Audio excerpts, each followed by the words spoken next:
the shores of Japan, you welcome race fans, one and all, back to Green Flight TV and ESTV, where this afternoon we get set to duke it out for the final road course race of the season on Sunday afternoons. Welcome to the Classic Indycar Series and to the PRS Fuji race. My name is Ola Ramble alongside Ryan Walker. We're bringing you all of racing action from start to finish of the 76 lap out around this beautiful circuit in Oyama, Japan. Ryan, Fuji has been a track dubbed the Temple of Speed for many reasons.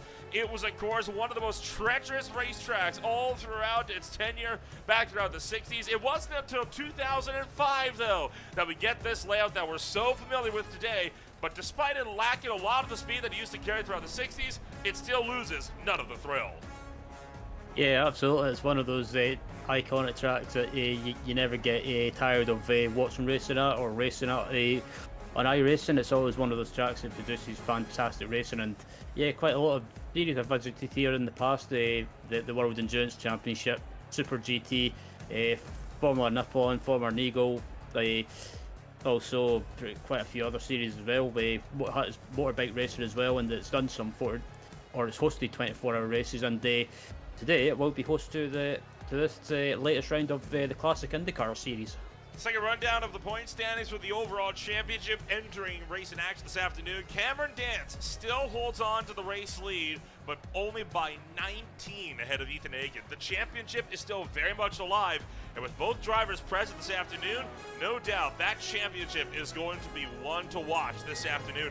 But it is not the only championship we have on the line. We also have the individual road course championship that's going to be up for grabs. We're going to pull those standings up on the right-hand side. Right now, only 3 drivers are realistically in contention, and even then, it's only between the top 2. Once again, Dance and Hagen, but this time the gap is even closer. Instead of 19, right now, they're only 16 points apart entering the final road course race of the season.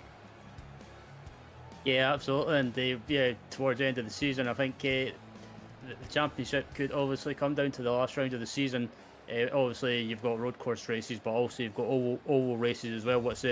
Could they mix that championship battle up as well? And at the moment, Cameron Dance is you wouldn't say he's got a comfortable margin, but I think if he could just keep finishing in probably first or second place in the remaining rounds, I think he could take this championship. But obviously, you've got Thomas Mustonen, who's been on a great run of form, who could throw a spanner in that championship battle. Still a lot to be decided when it comes down to racing action throughout the course of this afternoon. It's a bit of a lighter field today, but that means we'll have all the more time to talk a lot about strategy, and it is going to be all about the strategy game this afternoon. 2 stops are anticipated here on this afternoon, with the fuel run going to be roughly around 27-ish laps, give or take 2, depending on how much you really want to push in your car over the course of a stint throughout this 76 lap race. It's a long lap count, and this race is going to be clocking in probably around an hour 40, hour 50 minutes, thereabouts, depending on how everything pans out. But you know for a fact that a lot of these drivers, they're going to be having a time of it as they try to get themselves up in order for the last road course race of the season. And only 3 races left if you include tonight on the overall championship as well. There's not a lot of time left if you want to make up spots at those points battles. Yeah, absolutely. I mean, yeah, you might some of these drivers might not be in championship contention, but they probably want to try and get the best result possible and try and go on a good run of form in the final 3 races. Basically, like you say, if you include this round tonight as well, try and get the best result as possible. And maybe some of the drivers that are not maybe as comfortable or maybe not as confident on the road courses, they could. That when it gets to the oval races towards the end of the season, that's when they could see their good form swing in their favour. There's a lot of nuances about racing at Fuji. We've seen it so far twice in the beer league on Wednesday nights with some major fields. Now we get set to see, though, what kind of race they get thrown with some good old open wheel racing. And we'll get to all of that in just a moment. Let's take a rundown of what that starting grid looks like as we'll get set to duke it out. 76 laps about to get underway. Starting on pole this afternoon, you're going to have none other than Thomas Mustonen. out of Finland with a 1:23.213. So it's really a 1-2-3 type of run for Mustonen in qualifying. Cameron Dan's only 300s off the mark for Orbit Motorsport. Sits down to the number 2 spot. The Texas native Ethan Aiken sits back in 3rd with Vortex Sim Racing's Ian Hoffman in 4th. Johnny Garrett out of California is back at the number 5 spot with the Frenchman Lucas Laville in 6th. Jimmy Wilson then here, Ryan, will round out the top half of the field out of the UK and Ireland, along with Randy Schuming beside him in 8th. Yep, and then you've got Marshall Stanley in 9th, and then rounding it at the top 10 is Franz Joseph Stum, and then Rafael Rodriguez in 11th, and then Rob Bernical in 12th, with Luis Zambelli, the last of the drivers to settle that time, and rounding out the grid at the back is Jack Turner. 14 cars in total ready to make starts this afternoon, and all 14 have gridded up. It was a bit of a question mark as to whether Rafael Rodriguez was going to be making the start here this afternoon. He did disconnect from the session for a good while, all throughout practice and even a little bit into qualifying too. So we weren't sure if he was going to be making the start. That looks like it will indeed be the case. But it is again Mustonen to lead the way. And if you remember, this is a car that absolutely crushed it at Montreal about a month ago. He has been on fire on the road courses as of late. It's a shame we haven't seen more performance from him for the ovals. But do you think he'll take the win today from Fuji? I mean, judging by his good run of form at the moment, I mean, he had a great run at Road America, and then I think he made, from what I remember, he made some mistakes, but still had a good result, I believe. But coming around the final corner, they're just about to get onto the start-finish line, and that safety car is about to pull in, and they will be underway in a few moments' time. As always, we are happy that you're joining us for more racing action on a Sunday afternoon. The iRacing safety car going to pull into the pit road, but it is still a very long way down this front straightaway before that green flag will drop. It's even a long wait of anticipation for the pace car itself to pull into the pit road. Now it's a wait for those green lights to flick on at the top of the grid. Last road course race of the season. Ready to kick off. Mustonen jumps on the loud pedal. We are underway in Japan. It's a great getaway from Mustonen as well as he hightails it down the racetrack and in towards turn number 1 at Daiichi. And there is the lunge from the iconic motorsports driver Ethan Aiken down to the turn number 1. And looking like a bit of locking up going on behind, some side by side, but for now, Mustonen leading the way through Coca-Cola Corner at turn 2. No problems for the pole sitter. Yep, and as they head through 100R, heading into turn 5 and then down to turn 6 the hairpin, it's still Mustonen leading with it looks like Cameron Dance in second place by the looks of it. But yeah, I think this is the dream start that Mustonen needed and wanted, because yeah, you know what Cameron Dance is like. He's got a good pace for sure, but I think once Mustonen gets in that mindset and gets in that zone, I think he'll be a hard man to try and stop.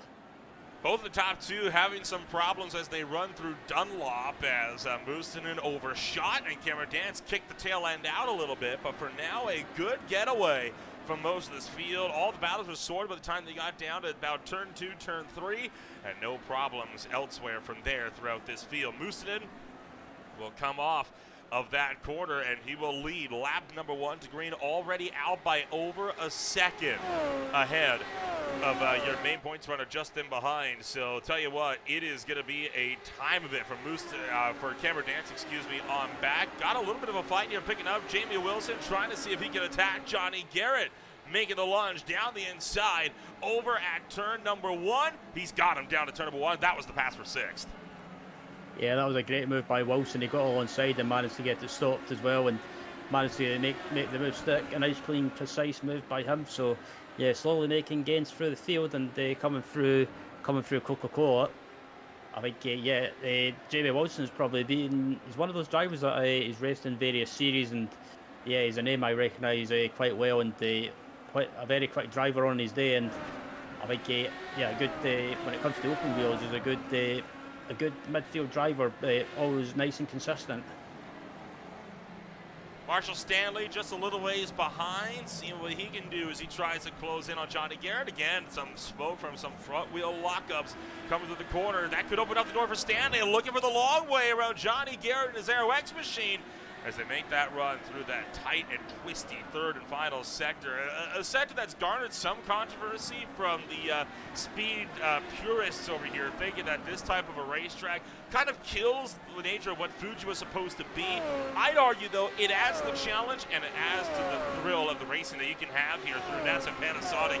Now trying to get the long drafting run down the front stretch towards Daichi. Up the road, does Jan Hoffman have something for Ethan Agan on the approach to turn 1? Making the look. This is for the third. Hoffman's got him into turn number 1 easily. Yeah, a nice clean move by Hoffman up into third place down further back. It looks like we've got a change for position going on between, it looks like Garrett and Shoemake. That was Marshall Stanley getting around Johnny Garrett. Randy Shoemake still a little bit further down the pack, trying to stay ahead of Rafael Rodriguez and Franz Josef Stum.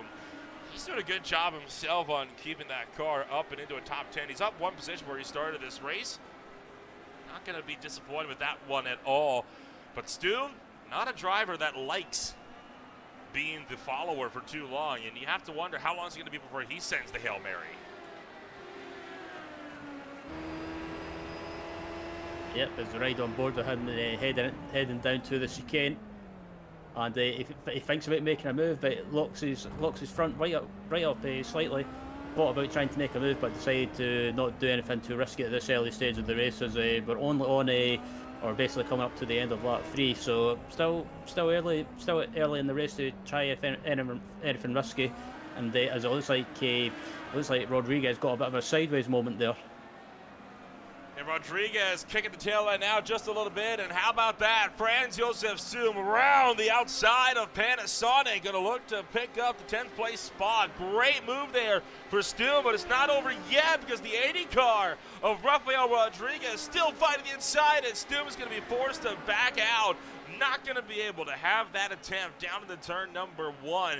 But what an effort that he had. Still looking to fight for it. Deep on the brakes. Rodriguez to take that one while Louis Zambelli picks off Rob Barnicow for the 12th place spot. He also had a fight for the number 5 position down to turn number 1. This is another attack from Jimmy Wilson on Lucas Laville. Yep, and Wilson gets up the inside and Laville tries to hold it around the outside. You can actually hold it around the outside on the exit of turn 1 because of the nature and the camber of the corner, you can use that to your advantage to get a run in the exit, and Laville managed to hold the position. Some thrilling racing going on throughout the first 4 laps of this race, and still a lot more yet to come as well from the Speed Palace as Lucas Laville continuing to try to battle with Jamie Wilson. Everybody within the top 5, save for Laville, has now separated by over a second from one another.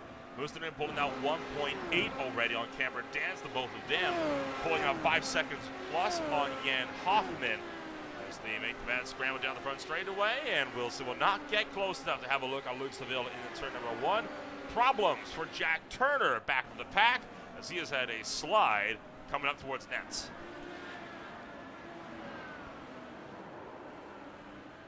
Yeah, and it's such an easy corner to make that mistake just because you're braking and turning at the same time, and the rear end starts to go light. And yeah, I think if you turn too hard while you're braking, and you'll just lose the rear end. And unfortunately, he found it out, but managed to keep going without any issues or any damage. But again, this battle between Laville and Wilson is still going on at the moment, and yeah, I think these two are pretty much close together. I think Wilson's on the. I think the best place for Wilson to try and make a move is down that home straight if he can try and get the slipstream. As it looks like Rodriguez walks up there and just goes slightly wide. And that lets Louis Zambelli through into the number 11 spot. So Rodriguez, he went from being up by 1, now he is down by 1 of the day. Zambelli now up by 2. Rob Barnicow with a huge lockup into Dunlop as he's trying to see if he can close up the gap to Rodriguez as well up the road. Meanwhile, Stanley and Garrett still within a second. This is the fight for 7th, and up the road, he's still got Laville and Wilson fighting it out for 5th place as well. So there are still several battles on the racetrack that have yet to be decided. Jamie Wilson closing in a lot, making the look. Is this going to be a lunge? No, it will not. He pokes back in line, thought better of that one. Yeah, I think Jamie got a great run down the home straight, but it's just it's just a case of trying to get close enough to try and make a move into turn one, but you've got to be really, you've got to be alongside to make the move into turn one. Otherwise, it's better to tuck back in like Jamie decided to do. And I think I'm wondering if these two are running the same sort of downforce levels as well, because it's an interesting thing with this Fuji track. You can it looks like Rodriguez has had an issue. Yeah, Rafael Rodriguez going off the road, struggling to get that car pointing in the right direction. He's going to drop all the way back to last. He will get himself rolling now, but he is now back in the field. That lets Jack Turner up into another spot. Let's take a look, find out what happened to Rodriguez here. As that's a weird one, Ryan. That has all the readings of a hardware failure. Yeah, I wonder if it was a hardware failure. Maybe Rodriguez is racing in VR, and I have heard of drivers in the past in other series having issues with VR. Maybe their VR start basically going black and basically or cutting out, and then basically having to pull over and reset it, or basically unplug it and then plug it back in again. But that was a weird one. Whatever the case, definitely not the fault of Rodriguez on that one. Sometimes hardware will bite back, and it bit him back pretty big there. Watching Marshall Stanley trying to keep Johnny Garrett behind. Johnny Garrett's been charging the last little while, trying to see if he can't close in on the Vortex Series number 25. You're right on board over the right shoulder of Johnny Garrett. They're on the approach into the hairpin. Wide out goes Stanley. A snap of oversteer. He'll get it back underneath him, but he'll give up the spot in the process. Yeah, and I think it looks like Stanley was just too busy. It looks like Stanley was maybe just too busy, possibly, as we like to call it, mirror driving, looking in the mirror too much, and or just overshot his entry. As it looks like Rodriguez is into the pits. Rafael Rodriguez coming down into pit road. This will be for an unscheduled pit stop for the driver, the number 80. And I would not be surprised if we saw him retire from this race and pull that car behind the garage. He probably came down to try and get those issues fixed. I wonder if what he's had to do, if he is racing in VR like you alluded to earlier, I wonder if he's had to take the headset off and effectively try to drive around using a shaky computer monitor where you can still see the output, so we can try to get back to the pits. Now he's in a safe place where he can actually make those adjustments that he needs to get that issue fixed. So that was well held from Stanley. That could have been a full spin, but he did a great job to catch it. Jack Turner with another problem. Same place as last time, and the same mistake, just dropped it on entry. Yeah, that's twice now he's made that mistake, so I wonder if it's just if it's maybe just a case of him having too much, maybe just having slightly too much brake bias on the rear, which is what caused him to spin twice there. But still going nevertheless, and yeah, currently down in 13th place at the moment with Rodriguez having his issues and pulling into the pits. So yeah, good to see most of the drivers, basically apart from Rodriguez, still going. So that's a good thing to see. They usually have had at least one or two retirements by now in these road course races. They've been pretty bad for attrition this season. This has not been an easy road course schedule that the Classic Indycar Series has thrown up for these guys. It's been a real challenge for so many, but a lot of these guys have been doing a great job to weather these difficult conditions. And of course, 2025, it's not looking to really be too much easier either. The 2025 calendar is, of course, going to be a bit of a wild one as well. You start at Willow Springs, which that's the preseason race. The first actual race will be at Phillip Island, which is a place I actually called the race on, I think back in 2021, I want to say. Boy, that race was an absolute wild one. Then, of course, Barber Motorsports Park, the Indianapolis Motor Speedway. You're going to have, of course, Circuit Gilles Villeneuve making a return. Mid-Ohio will be back. So not a lot of international races, and in fact, I believe next season, from the looks of things, Canada's going to be the only international race. So, well, one of two, sorry, because, of course, Phillip Island, well, it's on the other side of the planet. But it's going to be a wild season in 25 as well. Cannot wait for that. But for now, still got to wrap up the 2024 campaign with 3 races to go. Yeah, there's battle for 7th place at the moment. It's still going on between Garrett and Stanley at the moment, and yeah, credit to Stanley for holding. No, sorry, Garrett for holding the position. As it looks like Stanley's trying to kind of go offline, trying to kind of set up a run. And at this corner, you can take different lines with. I find you can take a wide entry and then basically cut it off. Oh, it looks like Stanley got a bit of an airborne over the sausage curbs. Yeah, Johnny Garrett not having a good run of that one at all. That will easily allow for Stanley to pull alongside. And that should be an easy overtake for position. Stanley's run, though, stalling out a little bit down the pit straight. And in fact, Garrett is somehow going to hang on to that one unless he swings it out wide again in Daichi, but he'll still hang on through turn 2. So that car looks to be pretty darn planted to the ground, all things considered.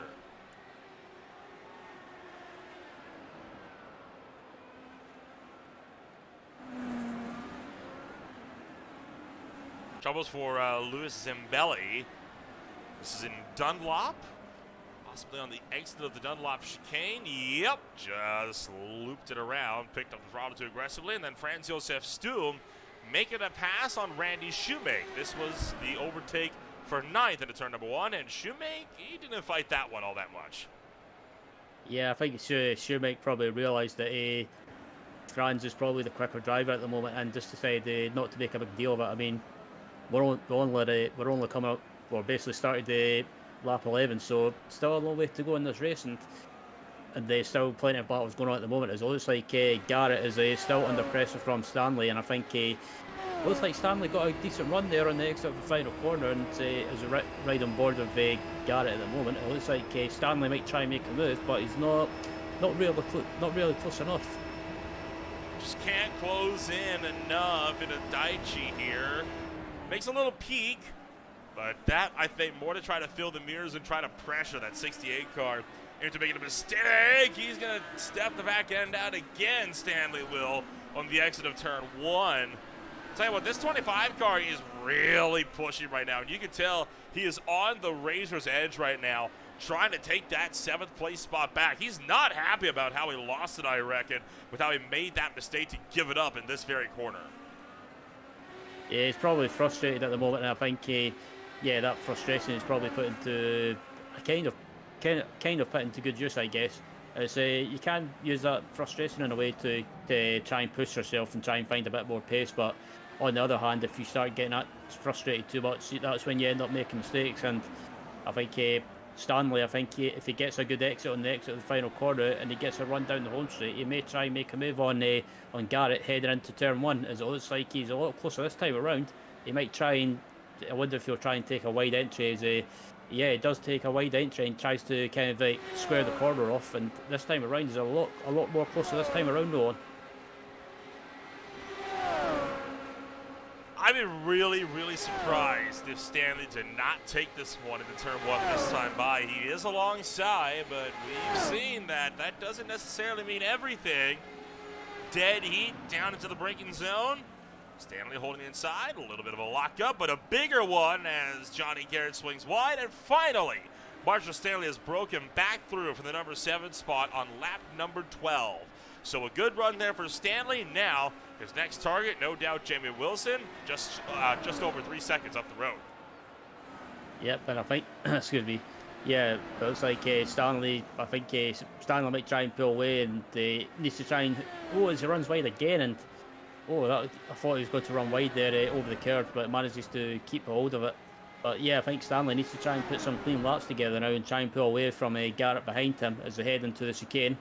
I think he needs to try and put some clean laps together and try and close that gap down to Jamie Wilson.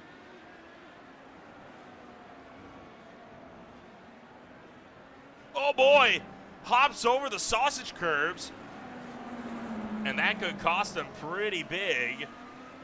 It's not going to have much of an impact this time around, but you got to be careful doing that, right? Because, I mean, while those curbs are fine for GT or club cars over here, but for open wheel cars, they could easily send you skyward. And we saw all 4 wheels leap off the ground for a split second there.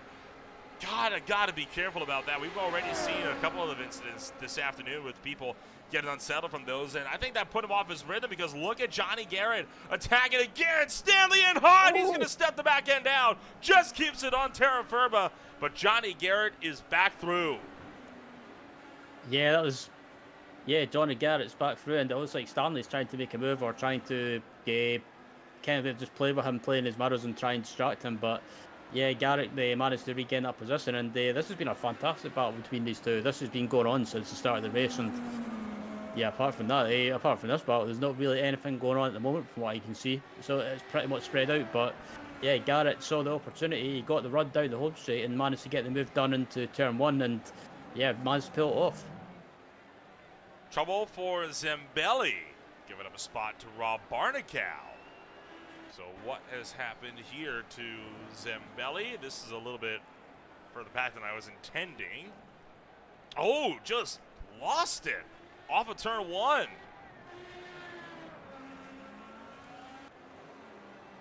Hard to tell if he just picked up the throttle too aggressively there or if he took too much curbing on the exit. But based on where that car was at, I'm willing to bet it was the former. Yeah, I think it was just a case of maybe just getting on the power too much or being too heavy-footed, putting the power back down. But he's still going nevertheless. But I think he's probably getting frustrated at this point. And you got to remember these cars as well. They've got a lot of power. So yeah, you've got to be very careful putting the power back down, because if you put the power, or if you get back in the power too hard, the rear wheels can spin up a lot. And Zambelli found out a few times now that this car can bite.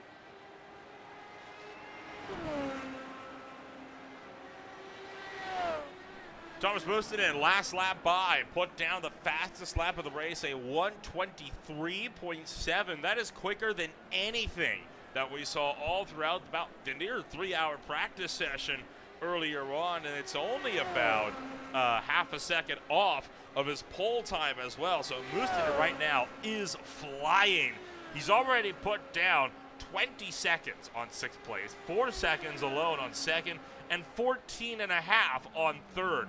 This is a storming time that Mustonen's got. He's about to lap Jack Turner as well, as you can see him just exiting stage right. Yeah, and this is what I was talking about with Mustonen as well. Once he gets into that mindset and gets in the zone, it's basically it's so hard to stop him and keep up with him, because he's just basically, his road course form anyway has been absolutely fantastic, and he's been just on the road courses as well. He's been absolutely fantastic. So he's on a bit of a roll at the moment, and even though we've got a long way to go in this race still, could he take another win tonight on another road course? I wouldn't rule it out.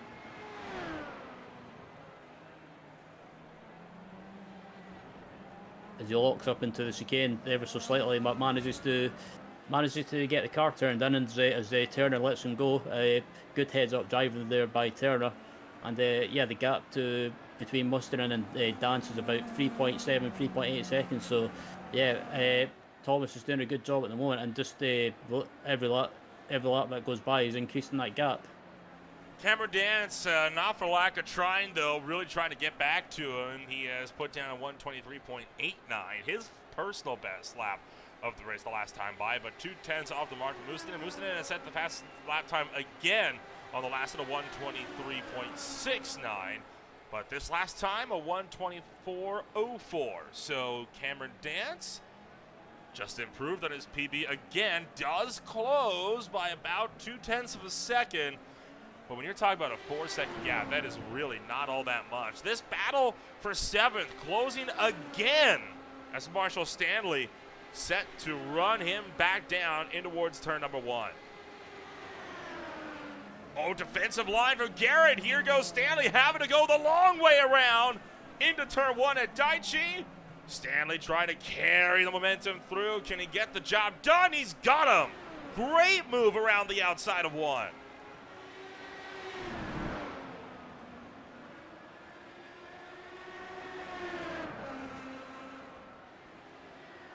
Take another look at this great pass. Garrett went defensive, and Stanley was not going to be denied. Just took the long way around like a champ, locked up the right front, was able to carry some of that momentum through. And while all that was going on, Louis Zambelli with another problem through Dunlop. Yeah, I wonder if this is a case of getting back in the power just too hard again, and it's on that curve again, though. So yeah, I know some of the curbs around this Fuji track can be a bit a bit lethal when getting back in the power. And Zambelli, I think he's just trying a little bit too hard.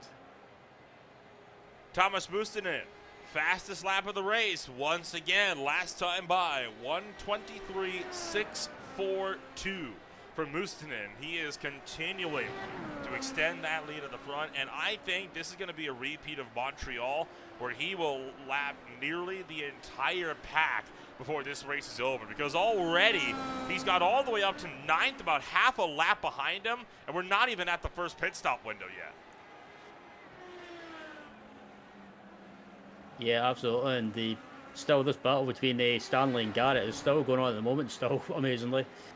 Both of them have been pretty much swapping positions every lap, or thereabouts, as they come through this long right-hander. And yeah, I think it's been fantastic racing between these two, and it's been good, respectful driving as well between the both of them. There's not been any trying to. Oh, as I say that, Stanley runs wide ever so slightly. So yeah, I was close to jinxing it there. Gotta be careful with that. He's already lost this spot a couple times with mistakes like that. He would have wanted to lose it again. Another lockup, though. I mean, these cars struggle so much in the Dunlop, but Johnny Garrett got a bad run going there, and now Zambelli just clean through the grass, cutting straight across. So Dunlop is being a problem, and Mustinen resetting the fastest lap again with a 1:23.54. That's now 0.3 of a second up on the second fastest lap of the day, set by Dance. Absolutely, and I think Dance is I think if you're Cameron Dance, and pretty much obviously Dance is in the lead of the championship, I think you want to try and keep that gap with Mustinen if you can, even if you're losing maybe a couple of tenths of a lap to Mustinen. But I think on the other hand, you don't want to start over driving in case you make a mistake, and then if you make a mistake and possibly wreck out of the race or cost yourself some positions, I think that could possibly hamper his chances of taking the championship. But on the other hand, you want to try and keep that pace up in case something happens to Mustinen, and you're there to seize that opportunity. Out of curiosity, let's see, will he reset this lap again? It would not surprise me. He's extended that lead this time around. Coming down to the stripe. It's a 1:23.539 to beat. Not going to get there. Only a 6.71. I say only a 6.71 as if that wasn't the fastest lap, 10 laps ago. But here we are. So, battle's continuing on all the way throughout the racetrack, and right now, things started to die off. Jan Hoffman running in third, trying to keep ahead of Ian Hoffman. There you see Francoso Stuen pulling to the side, let him by lead lap traffic. You can see the Vortex Simerson guys running some different colors this afternoon. They've got more of a pink and white scheme on their cars, and that's something that we've reflected as well with our broadcast overlays in recognition of Breast Cancer Awareness Month for the Classic Indycar Series. So they're going to be running these all throughout the month of October. And they do look mighty fine as well. So cars still looking good and still looking strong, especially as well running up on the podium. How about this, Ryan? Your battle for 7th. It's never too far away. Yeah, this battle is still going on at the moment as well. And Garrett got a bit of a slow run there through that left-hander. And it looks like, I thought Stanley was going to try and go around the outside. And Stanley runs wide. Stanley too wide, and that gives the spot to Garrett. Let's take a look at this battle from start to finish here. It took place over the course of the whole first sector. Garrett had the lunge. He'll make that move down to the turn 1. Stanley again tried to carry from the long way, but got in too deep. Still picked up some good speed on corner exit.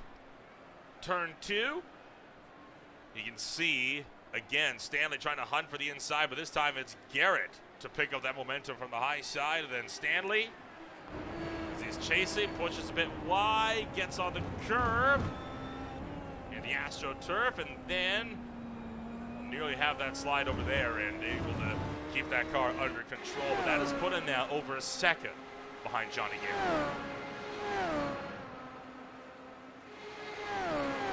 Yep, and as they come down the home straight, it looks like Garrett's just got a bit of a margin, but I think Stanley, he's done it before. He can close that gap back up to Garrett as well. So yeah, I wouldn't be surprised if these two get close up together again in a few laps time. But I think yeah, Garrett just needs to kind of just get his head down and get some clean laps and try and maybe just build that gap and see if he can close that gap down to Jamie Wilson in front of him. Only about 7 laps away from first pit stops as well. Again, the pit window looked to be lap 27, give or take 2, depending on how much you've been pushing. I'm thinking it's going to be Tate, though, for Garrett and Stanley. They have not been able to get away from each other. It's got to be frustrating when you're constantly in battle with one driver the course of this race, and both of you are thinking, leave me alone. I want to run away with this spot already. They have not been giving each other a break at all this afternoon. But tell you what, a lot of these guys up here in the top 5, they've been keeping each other very honest as well. 1.7, that's really not a big gap at a road course race. And 3rd through 5th, they haven't really been separated by more than that all night long. So they've been keeping each other very honest in the event of mistakes.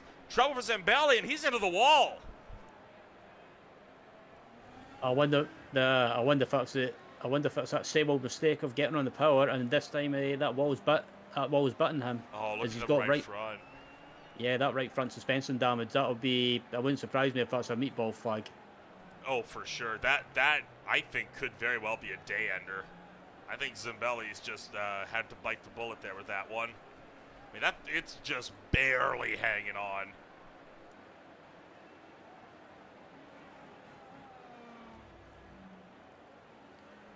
He'll be able to navigate pit entry just fine at low speeds. I'll take a look at what happened here to Zambelli. Just too much curb. That's all it was. It's not even that hard of a hit, but that's just how sensitive these cars are. He wasn't even really on the throttle. The car just balanced. He was still in the midst of turning. The weight never got time to settle. It's an easy mistake to make at Fuji, though. A lot of curbs in the 3rd sector are like that.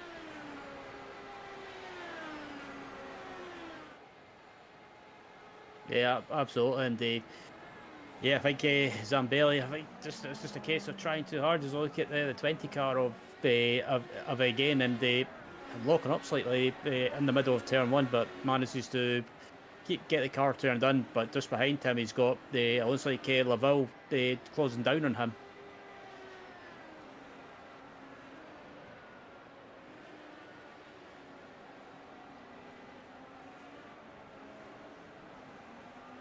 Zambelli still sitting in pit road, so it looks like we will be down to just 12 cars on the racetrack out of the 14 that started this race.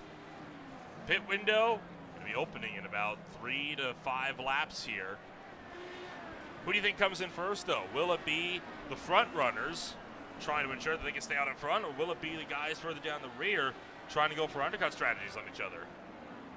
That's a good question. I was about to bring that up as well, and I think if you're the front runners like Mustanen and Dance and Hoffman as well, I think pretty much anyone that's close up to the front, I think you just keep going as long as possible until basically you're on the edge of running the tank dry, and then basically coming to the pits. I think pit stops we were talking about, Nolan, I think the first set of pit stops should be around about the, was it lap 23 to 26 or 27? About 25 to 30, thereabouts. Or 25, 30, sorry. 27 is real. 27 to 28 is where we're really going to be seeing the meat of this field coming down to pit road, though. Yeah, I mean, around this Fuji track, I think, again, we were talking about it, but it should be, excuse me, it should be a two-stop race by the looks of it, but obviously you might see a driver, like maybe just like maybe stuck in a battle, maybe try and do something different, maybe try and pit early and get an undercut on someone in front of them. Maybe the battle between Garrett and Stanley, for example, you might see Stanley trying to pit early to try and get an undercut on Garrett as they ride on board at the moment with the car in front of us being Jamie Wilson, I believe. Right now, Wilson's been losing a bit of time back to Johnny Garrett, so Garrett is improved from the battle for 7th to now the battle for 6th. Trying to run down the Chimera Motorsports driver just up the road of that number 87 entry. He's doing a good job of keeping out in front, but His team Chimera car are going to be struggling, I think, to keep Garrett behind for too long. I mean, he is charging right now for sure. Not showing any signs of slowing down, and he's going to actually go for it into Panasonic. That was a bold lunge down the inside of the final turn. It didn't happen. He'll try to tuck back in line to get the draft down the run to turn 1, though. Yeah, I'm a bit surprised that he tried to make a move on Wilson there into that final quarter, but still, with him doing that, he just compromised his exit, and that's cost him a chance of trying to make a move on Wilson into turn 1. But yeah, Wilson runs slightly wide mid corner in turn 1, but manages to keep a hold of it. Yeah, I wonder if Wilson's maybe trying to save a bit of fuel, possibly, or if it's just him not having that pace at the moment. It's another good battle that started to develop, though. Only about 2 to 3 tenths of a second between 6th and 7th place right now. Take a quick look. Something that's happened to Rob Barnicow. This is through Net's corner. On the exit, I'm willing to bet for this one. Same thing. Too much curve, around he goes, but he did keep it out. I thought he kept it out of the wall, but then he drove forward a bit too much. Now, we see if Johnny Garrett will be a little bit more patient this time in trying to get around Jamie Wilson. Making the look up to the final corner. No look this time for Garrett, and he has got a beautiful drive out the final corner. He's going to be alongside before they even hit the start-finish line.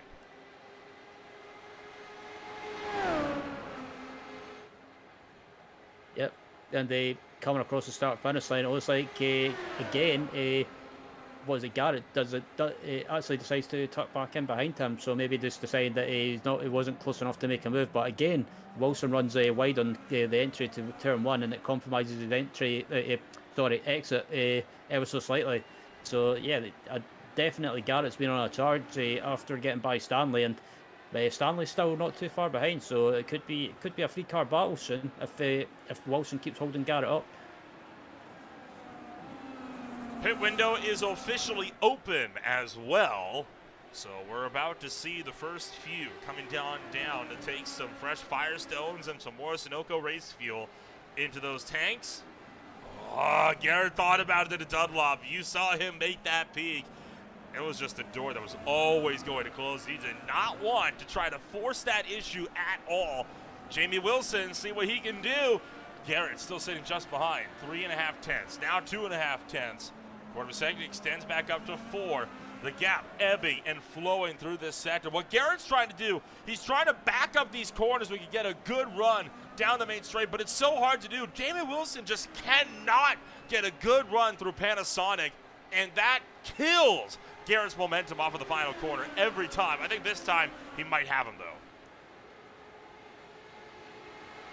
Yeah, it looks like he's got a good run headed down to turn 1, and can he get the move done on the inside of Jamie Wilson? It looks like he's got the move done, and Wilson tries to do a bit of a switch back on the exit of turn 1. And it looks like he might have a run heading down to this left-hander and long right-hander, and it looks like Wilson decides to tuck him behind. And I have to say, it looks like Garrett just ran wide slightly, and that gives Wilson the opportunity to take that move, take that position back. That was textbook there from Jamie Wilson. Yeah, that was a brilliant move. That was incredible. Baited him perfectly into a mistake. Take another look. Watch, we're going to ride on board with Jamie Wilson here. He's applying the pressure. Watch Johnny Garrett up the road. Sends it too deep into turn 2. Hops across the curve once and then again on the exit. And that stalled his momentum enough that Jamie Wilson got to run back on it. That is how you go after another spot. That was beautiful. Mustonen, your race leader, the first one to come down to pit road, and here comes Ethan Hagen to join him.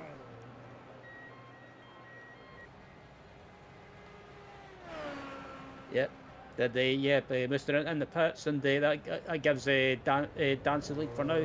So I wonder, the question is, will Dance try and maybe go for another two or three laps to try and maybe try and get ahead of Mustonen? But I think, Mustonen, the pace that he's going at the moment, I think he'll retake that lead now with no problems. So we got the track map up on the far side of the racetrack. See the number 6 car right there coming up towards Net's corner, the final sector. That is right now your race leader. You're about to see as well more cars coming down the pit road. Franz Josef Stum is into the lane. So more and more drivers are making these trips down into the pits. Johnny Garrett is currently in for service. Franz Josef Stum is in just a little ways behind. He's already a lap down. Here comes your race leader, Cameron Dance. Jan Hoffman currently in second, along with Luke Seville. They're running second and third on the racetrack, but right now I believe it'll be about net third and fourth. They are both still yet to make pit stops here. This is a great visual to show you just how much time you can win or lose in pit road. As already Moosonen is out of the final corner, and Dance is only just now pulling into his box.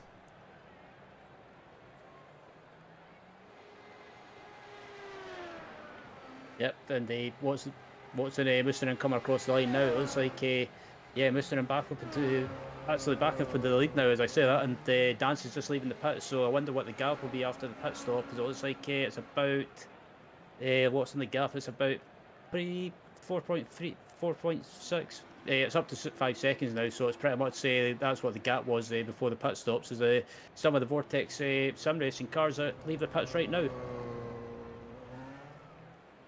Marshall Stanley, still waiting for him to complete his pit stop, and that will leave Jamie Wilson, along with Rob Barnicow and Jack Turner, as the lone cars that have yet to come down to pit road. Randy Schubig is into pit road for his first of 2 mandatory stops this afternoon. Marshall Stanley just leaving pit road of the number 25 car up the road. You saw Cameron Dance exit pit road right in a heap of traffic as well.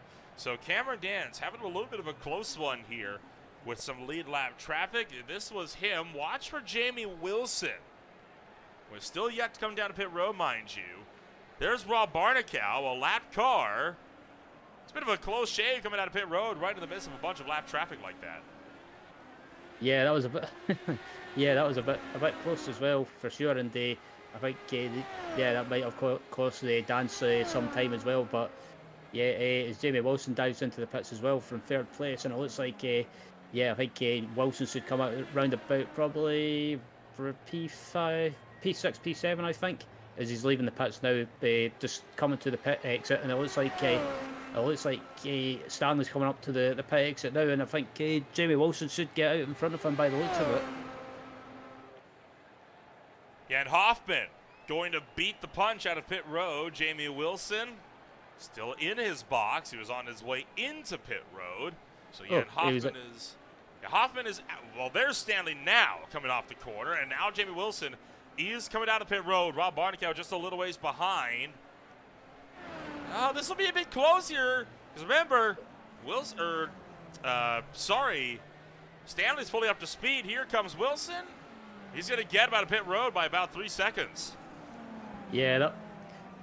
I wonder if Wilson underfueled slightly to try and get the track position, but that was 3 seconds. That was a big time gain in the pit stop. While we have this time here, going to quickly take a chance to shout out Pave and Recycling Systems, the main sponsors for most of the races for the Classic Indycar Series in the 2024 campaign, founded in 1989 to the Southern California market. Now, PRS has subsequently grown into the premier general engineering subcontractor for cold milling, soil stabilization, roller compacted concrete, and cold in-place asphalt recycling in California and Nevada, with a presence as well in Utah, Oregon, and Washington. In 2007, PRS added the highly regarded Pavement Preservation Company, Pavement Coatings Company, PCC, added pavement preservation services throughout California, and specializes now in the use of RAP aggregates via their Reclaimed Aggregates division. Both PRS and PCC are owned by PRS Holdings Incorporated and are proud to be 100% employee-owned.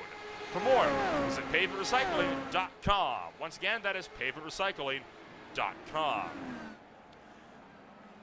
Ryan, we are just shy of the halfway point. I would say probably about 7-8 laps or so away. So we are marching steady on through this one.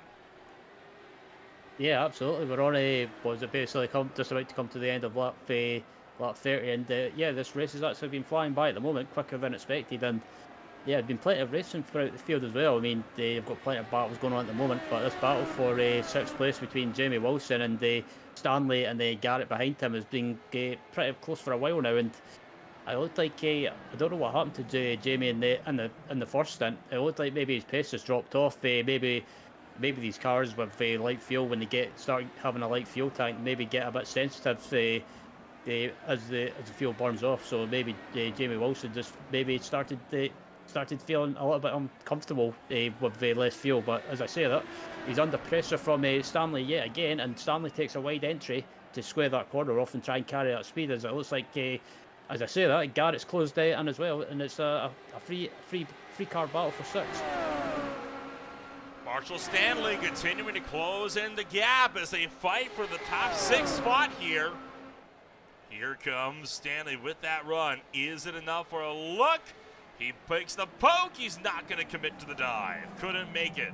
Down into Daichi. Tell you what, for only having 14 cars start this race, this has been fantastic so far. A lot of these midfield battles have been stellar. And again, outside of pit stops, these guys have not been able to break away from each other at all.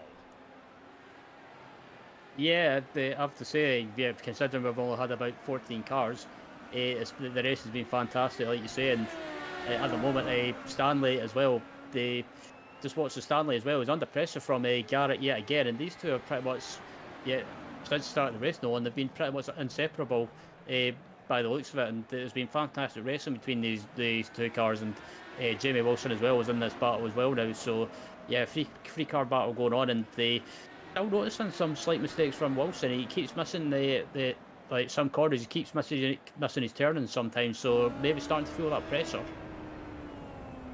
Riding on board with Marshall Stanley, again trying to get the diamond off of the corner. Jamie Wilson though on the loud pedal, waiting for that draft to kick in. Wilson actually pulling away a little bit down the straight. I think now we're seeing Stanley closing in, making that poke to the inside, trying to go for the dive into turn number 1. He's alongside Stanley. Oh boy, kicks the tail end out a bit on entry, and they're not done fighting yet.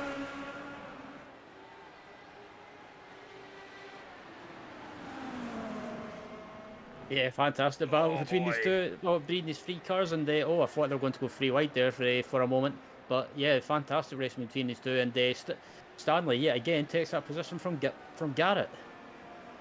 So that onboard, I think that tells us a lot about what Jamie Wilson is doing. Did you see how much that car was started to actually pull away a little bit from Marshall Stanley before Stanley was able to really try to run him down? He is running a very low downforce setup. That's why he's losing so much time in the corners. His strategy right now, pull ahead so far on the straights that they can't do anything in the tighter sections of this third sector. Because, I mean, it's such a one-line section of racetrack, and each corner flows so quickly to the next, you don't really have time to set up an overtake. So long as he can stay out in front, he should have no problems. Oh my goodness. I can guarantee you, though, if Marshall Stanley ever gets by Jamie Wilson and Wilson keeps it in 310s, he's going to breeze right by him like he's standing still on the front stretch. Yeah, absolutely, and that's a mistake by Stanley. Allowed Garrett to close up, and Garrett's about to retake that position into turn 1, and it looks like can Garrett hold the inside line and keep the inside? Yes, he can, and yeah, good move by Garrett, but Stanley gets a switch back. I think that explains why Marshall Stanley has been swinging out so wide into these corners. Careful, watch the curbing. He's recognized that Wilson is on a downforce lacking setup. So what he knows he has to do, he can't rely on draft to overtake Wilson. We've seen it before, that onboard. It's not a reliable way. He has to take it through momentum.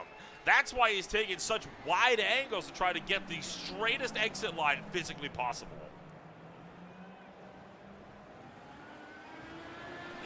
Oh, boy. Oh. What a tank slapper there for Stanley. Yeah, I was about to say, Stanley got a massive tank slap for there, and he somehow keeps control of it.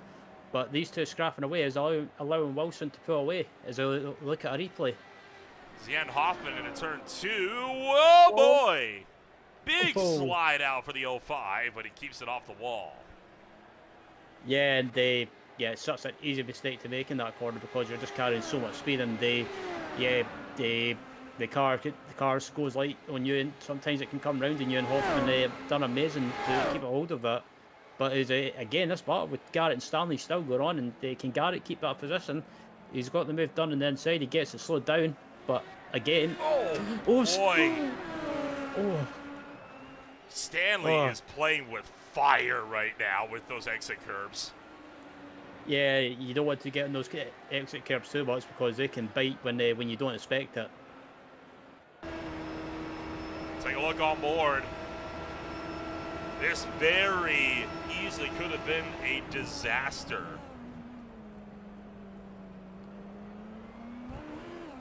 Jeez. Oh boy, he actually may have just lost it though. This is about half a minute later into the hairpin. He is now 8 seconds back.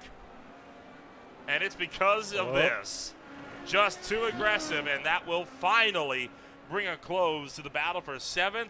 Leave it to the 2-horse race now. Now that Garrett doesn't have Sandra to worry about, what does he have for Jamie Wilson? Yeah, I'm interested to see if Garrett can close his gap back down. But yeah, that mistake by Stanley, it's such an easy mistake to make because you're turning in, and sometimes you can clip those clip the sausage curbs on the inside, and also getting back in the power when you do that, it unsettles the car, and basically, unfortunately, most of the time you're a passenger, and Stanley found it out. But still, this battle between Wilson and Garrett's about to spice up again. As Garrett gets sideways, and then Jamie Wilson in front of him locks up as well. So yeah, a bit of synchronised mistakes. Well held, though, from Johnny Garrett. That was a great job at catching the snap oversteer. So kind of refreshing ourselves on what the road course championship looks like, because that's, of course, the big talking point today. This is before the drop weeks were added in. This is the points entering this race this afternoon. Cameron Dance entered this race with the lead, 16 points clear of Ethan Egan. He's got 201 entering today. Ethan Egan running back in 4th. And Jan Hoffman, he's running 3rd, but he is effectively out of the fight right now. Now, the big question, where do the drop weeks come down? Because right now,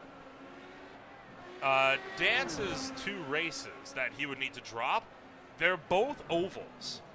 So that's for the overall championship. So that is, I think, very, very important to remember, is that Dance right now, I'll have to get the specifics on if they drop specifically road course races for the road course championship, because obviously that throws everything into whack. But at the Indianapolis Motor Speedway road course race, that race has been dropped by Ethan Egan. So right now, I don't see much that stops Dance from taking that championship by a pretty decent margin.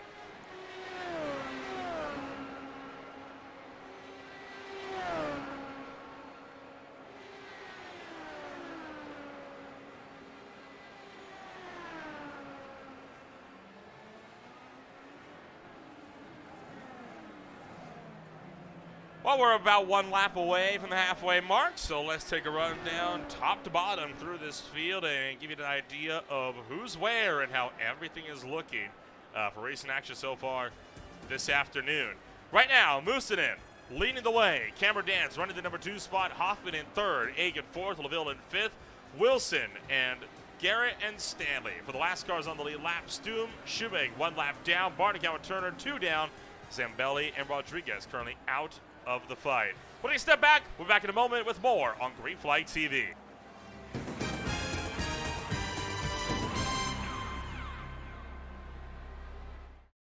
Racing isn't easy, but experiencing it is. iRacing puts you in the driver's seat with the industry's leading sim racing game. Drive on laser scan replicas of the greatest racing circuits from around the world. go head-to-head against other drivers chosen by skill-based matchmaking to ensure competitive racing at every level. Compete across all your favorite series. In officially licensed cars, engineered to deliver the most accurate driving experience possible.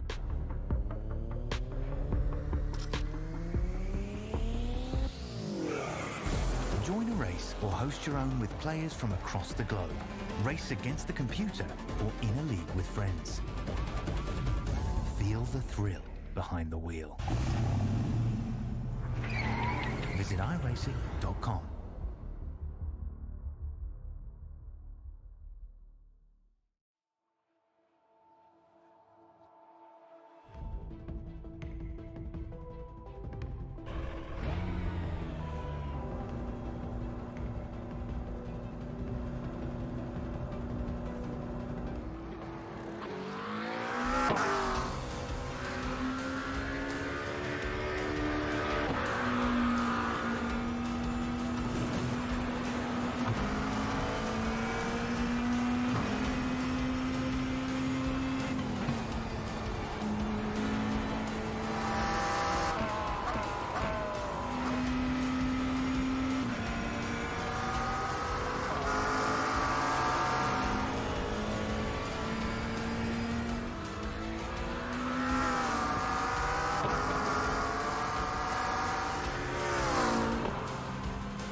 Welcome back to Green Flight TV and ESTV. The battle is on for 6th. You saw Johnny Garrett take the spot away. They battled it out through the third and final sector, but then Jamie Wilson able to drive right back around him as I predicted on the front stretch. So this is looking like it's going to be a battle that is going to continue to extend further and further into this race, with Marshall Stanley now nowhere to be found.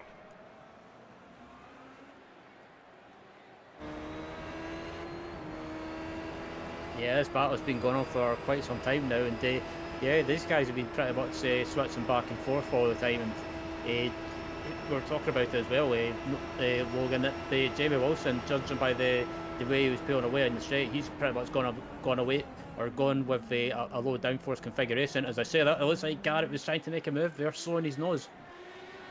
That was a weird one. He actually backed off a little bit down the main straightaway and then made a very late attempt to dive down the inside. I think he was trying to scare Jamie Wilson into running wide, trying to catch him off guard. So I think he's realized conventional overtaking tactics, where you can be passed on the next straightaway with a low downforce, it's not going to work. You got to try to find another way around him.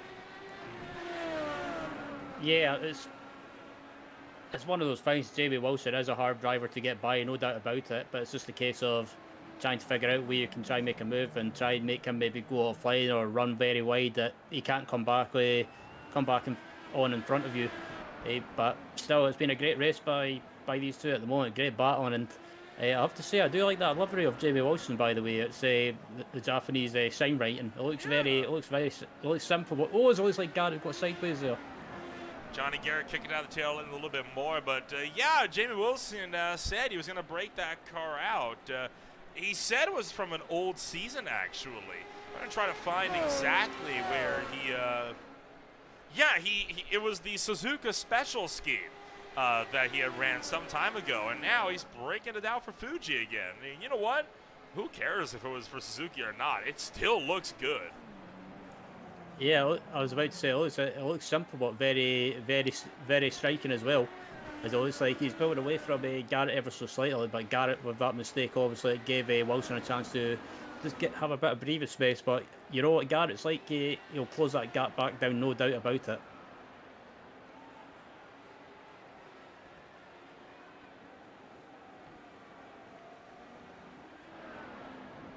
Again in LaVille, starting to close in as well. So we're about to get another battle for the number 4 spot. Haven't had much of a chance to talk about the top 5 too much today, but I think it is worth noting that, again, we mentioned that These guys haven't been separated by more than 1.7 seconds throughout the first pit stop stint, while Hoffman may have extended that gap to 2.7.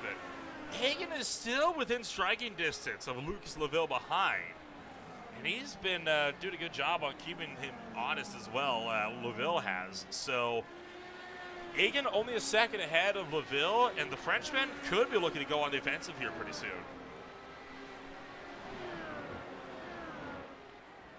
Absolutely. Laville, currently fifth at the moment, but it looks like he could be under pressure quite soon. But again, and Laville are together, and it looks like both of them could be close together again. But apart from that, apart from these couple of battles, it feels pretty much spread out at the moment. And yeah, that gap, I was looking at the gap as well between the two leaders, is down up to about 9.5 seconds now. So Mustinen is still, Mustinen's pretty much been in control of his race so far. As we're in the middle of lap 42 at the moment, and Cameron Dance, probably frustrating for him, but on the other hand, you'd probably think, Nolan, with him being the championship leader, you would probably think of coming towards the end of the season, you'd probably think of that championship game.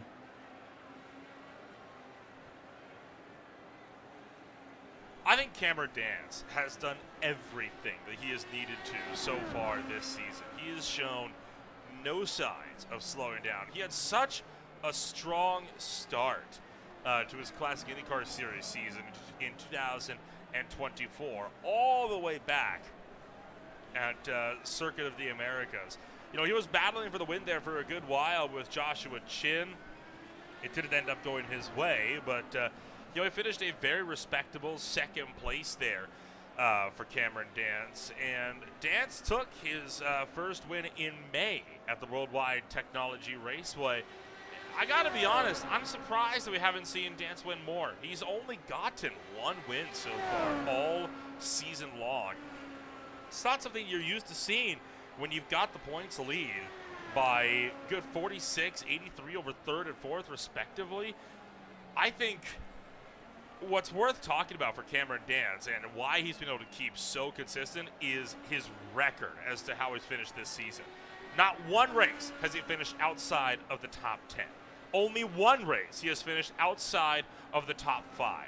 And out of the remaining races on the season, he has finished second in every single one except the Gateway. I think that speaks so highly to his consistency. And at the end of the day, it is consistency that wins championships when you don't have a playoff system in play. Yeah, absolutely. And that's probably why I like IndyCar racing, because you don't have any of those silly gimmicks like goes. It looks like who was that? That was Car 34. That was Stum having an issue. So it looks like it might have been a case of just getting on the power too much, or maybe just carrying too much speed as well. It looks like it's a corner exit, and it looks like well, that was a weird one. He was a bit unstable all the way through, wasn't he? It didn't look like he really ever got it settled. It just looked like the corner entry is fine as we ride on board with him. Corner entry is fine. And then it seems to be... Corner exit seems to be getting on the power, and he gets a bit of a wiggle. Yeah, I wobbled once, and then tried to immediately get back into it, never really let it settle. But you mentioned IndyCar not having gimmicks. Well, they might be headed that direction. They have a charter system that I think they're putting into play for 25 now, and... I think IndyCar's brought in a charter system. So basically, any teams or any new new teams that wanted to come into IndyCar, it's pretty much the plans are pretty much scuppered. It's not the gimmickiest of gimmicks, but it doesn't bode well. Because I believe there was a new car. Oh boy! Johnny Garrett, where are you going with that one? Talk about aggression. He was taking all of the curbs away with that one. Yeah, I was about to say, it looked like Johnny Garrett was trying to take a new route, trying to make a move on Jamie Wilson. That was, I wasn't sure if he was thinking he was doing rallycross or if it was just, that made me chuckle slightly. But yeah, going back to IndyCar and the charter thing, I think there was a new team planning to join the series. The Prema team from it races in Europe. So I don't know if that ruins their plans to join the series next season, or if they're still able to join. Well, we'll wait and see, I guess, as Well, Lucas Laville oh. really applying some pressure now to Ethan Akin. Battle for fourth is picking up here with only about 32 laps left to go at the line. So well into the second half of this race, and a lot of these battles are still nowhere close to being decided. Yeah, so it looks like the 20 car of again, and Laville close together as they come across the start finish line, and again it's a case of pretty much Laville closing up on the back of again, but just not close enough to make a move. So it looks like these two are running the same sort of, maybe the same or basically similar downforce configurations. And at a track like Fuji, those different configurations can really have an impact on how this race pans out, because it's not like your Road Americas, right, where you have a lot of long straightaways you can break away. It's not like that at all. You got a big mixture of where your straights are and where your sharp corners are. Oh, Rob Barnicow, slow on the racetrack. He has had an issue of some description coming through the hairpin. Yeah, so I wonder if it's the same issue he's had before. He's looks fine on the entry. Oh, it's mid corner. He starts losing it. He just you saw he had a lot. That rejoin could have ended up being nasty. On board with Barnicow. He locked up. That's what happened there. And this was with Jan Hoffman. And in fact, pulling in front of that actually helped Hoffman a little bit, because he was pretty much on the racing line, and that got him off the racing line real quick. So that did help him a little bit. But now, Hoffman, that did cost him a little bit of time, and now Ethan Akin is able to get right back to him. Absolutely, as they come across the line, and looks like Agin's about to make him move up inside and get. He overshoots the entry, and that gives no, sorry, that was Laville that was making a move, and overshot the entry, and it gave Ethan a chance to kind of undercut him and retake that position. Ethan Akin saw that coming a mile off, and he just let it happen. Yeah, you could tell with that move, with how quickly he cut to the inside, you could tell right away, the second he hit the brakes, he knew there was no way Laville was going to make that corner. So he braked a little bit extra, allowed him to run wide, and he was able to take that spot back. But here comes Laville, battling back into Dunlop. That's a brave move, going around the outside here. Ethan Akin goes in too deep. Laville is through. Laville takes away the fourth place spot. What an overtake. Oh, that was a great move, and Laville, that was good. That was a good heads-up move by Laville. He saw that Akin was overshot his entry, and he done that. He slowed down early to get the undercut. Did the same thing. Yeah, he done the same thing. He got the switchback in the undercut, and they managed to get that move done. That was fantastic. That was absolutely immaculate driving there from Luis Laville. Take another look. And in fact, we'll try to get a look at this one from the air here. You see him shoot in too deep. Laville just said, "Yep, I'll take that one away from you. Thank you very much, good sir." Yeah, that was a fantastic move, and good. As we go back to live pictures again, Laville's lost the position, and actually, as I say that, I take that back. No one, he takes it back again. Good grief! I mean, these guys, all of a sudden, they're kicking off. You'd think we're in the last 10 laps all of a sudden with how aggressively they've started to pick it up and fight with each other for it. Meanwhile, Johnny Garrett closing again on Jamie Wilson. Does he make the look at the Team Chimera driver down to turn one? No, he will lift out early. Interesting call there. Oh, boy. Almost gets into the back of him, though. Meanwhile, Moosonen just up the road. New fastest lap, 1:23.29, less than a tenth off of his qualifying pole. Yeah, and that gap back to second place, Cameron dances up to 11 seconds now. So, yeah, Moosonen is just absolutely pretty much on fire at the moment, and in command of this race so far. As I look at the battle between Wilson and Garrett again, and yeah, there's pretty much nothing to separate these two. And again, it's one of those things, Nolan, with this track. So some drivers use the low downforce configuration. Some drivers like to add a little bit of downforce for the high speed corners around this track, especially in the first sector. But it's nevertheless, it seems to be it's producing great racing, as proved by this battle between Wilson and Garrett.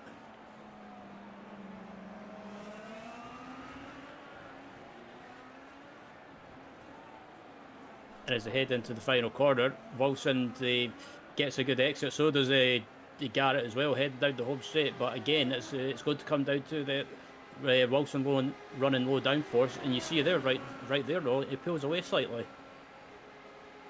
I love IndyCar racing. Did I ever mention that? I love IndyCar racing. It is. Yeah, me too.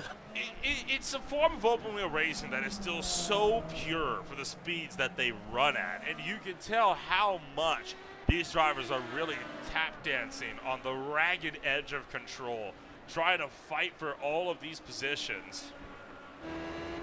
And we get to see incredible battles between different doctrines in terms of driving. Wilson, Chimera, they're usually ones that go for more high-speed setups. Aerox, we've seen all season, they prefer higher downforce setups. And time after time after time again, they come to blows with each other on the racetrack in situations exactly like what we're seeing now. Oh. And it's never a guarantee that it's going to win out at one track over another. Yeah, so sorry about that, Nolan. I thought Garrett was going to lunge up the inside there. So, yeah, I had to hold my breath when I saw that. But, yeah, thankfully I decided against it. But I'll say it. I'm happy to say it on the broadcast that, yeah, IndyCar racing puts Formula 1 to shame, and that's it. I don't care what anyone says. Trouble for Marshall Stanley. Oh. Yikes. A little bit of a twitch there. I think it may have just ran wide of that one, but we'll keep tabs on this battle for the 6th place spot. Mustinen. Oh, well, we'll talk about that in a minute as Johnny Garrett making another offensive lunge down the inside of Wilson. Not able to make a proper look for it, though.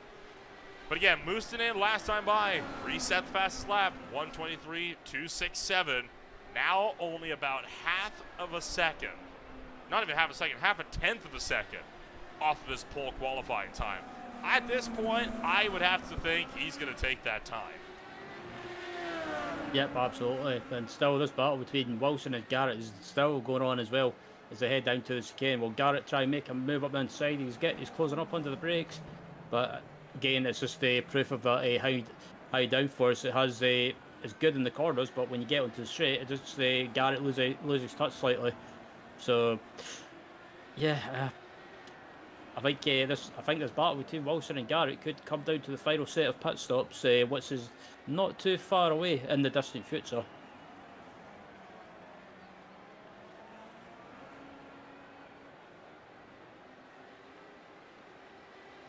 Quarter of a second, down to 2/10. Does Johnny Garrett have what it takes to go for the send into turn number 1? You ride on board. He makes the peak. Is it enough of a commitment? Trying for it. Trying for it. Oh, contact between them this time. Left front to right side pod, but Wilson hangs on. Oh, I thought I was going to end up in disaster between the both of them because Garrett was being a bit forceful there, but obviously Wilson wants to keep his position and he would not give up. But still, this is fantastic stuff.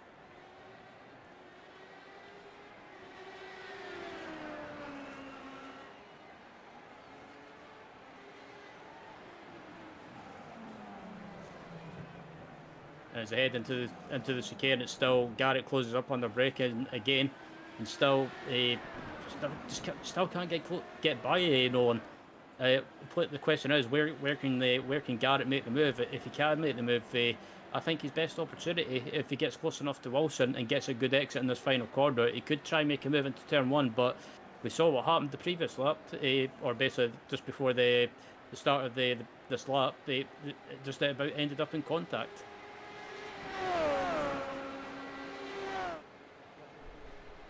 Second place, Cameron Dance right behind them. Rob Barnicow way off the racetrack at turn 1. Again, Garrett closes, looks, cannot commit. His problem is he's getting so close to being able to do something, but he just can't get close enough. I think he's got to try to take a wider exit out of the final corners and really try to diamond off that corner to cut back at him. I think it's also worth noting, we're not too far away for a second round of pit stops. That's only about 5 laps out, down the road. Yeah, absolutely. I think if I'm, I have to say, if I'm Garrett known, I think it might be, I think it might be worth putting maybe 1 lap earlier, maybe 1 or 2 laps early. Try and get that undercut on Jamie Wilson as he close up into the chicane, and Garrett closes up again. And they've got to be careful as well, because second place Cameron Dance is coming up to lap these two.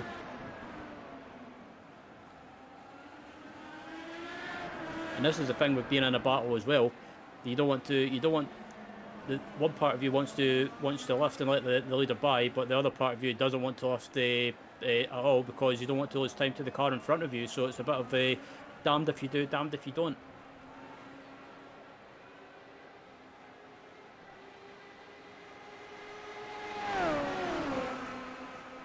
Cameron Dance gonna get around Johnny Garrett, and with blue flags in place, that has forced Johnny Garrett to give up valuable time to Jamie Wilson. The saving grace here, Wilson has to do the same by sacrificing his line through turn 1, and he's gonna have to live for turn 2, because it's not gonna go down well with race officials if Wilson fights him here through turn 2. So that actually helps Garrett close the gap in by about 0.2 of a second there. I think Garrett did that perfectly. He picked a very strategic place to let Dance through to ensure that he could come out on top in this little grudge match. They're thinking chess moves right now, effectively. Yep, absolutely. And again, they're coming up to the chicane now. The strongest point of the track for Garrett, I believe, as he closes right up under braking again, and he closes right up on the back of Wilson. So yeah, I agree. No, I think Garrett's probably, if he could try and take a wide entry and diving that corner off in the final quarter, he could try and get a good run down the home straight as one of the Vortex Sim Racing cars is into the pit lane. That is Jan Hoffman, the 3rd place runner that is currently into pit road. So Hoffman going to be in for his last stop of the day, and he's not the only one. Race leader Mustinen is in just behind.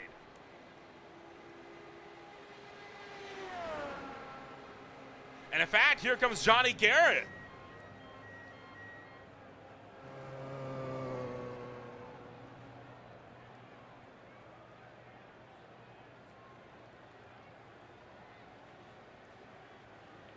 So this will be a big one here, right? Johnny Garrett and Jamie Wilson. Garrett is absolutely going for the undercut strategy here, trying to get some fresh Firestones on and try to blitz by with the pit stop window, and hopefully by enough that Wilson won't have the draft to run him down with that low downforce setup. The big question, is this going to work? It's going to be a big question.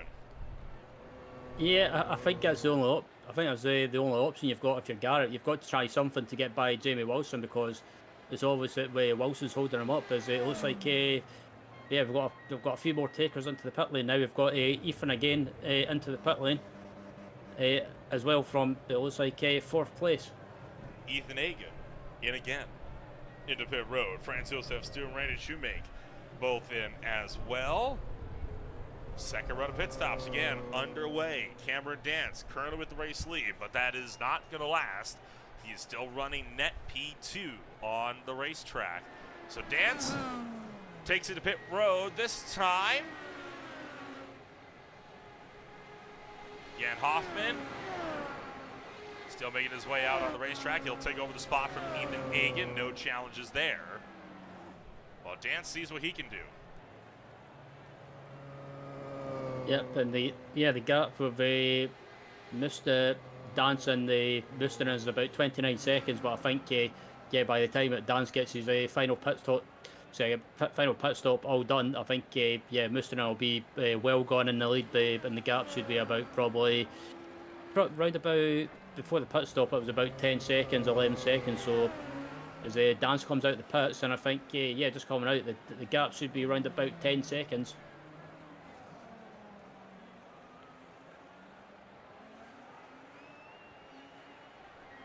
Lucas Laville, the next taker, into pit road. Still waiting on Jamie Wilson to come down to the lane.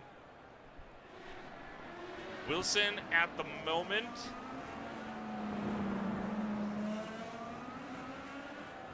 It's hard to say where he is at right now in relation to Johnny Garrett. Garrett, of course, is 1 lap down. Gap between them right now, 28.7 seconds. Johnny Garrett was not in the box for as long as some others was.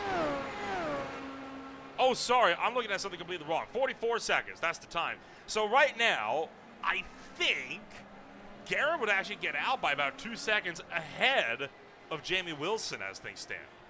But we'll see if that'll stand up.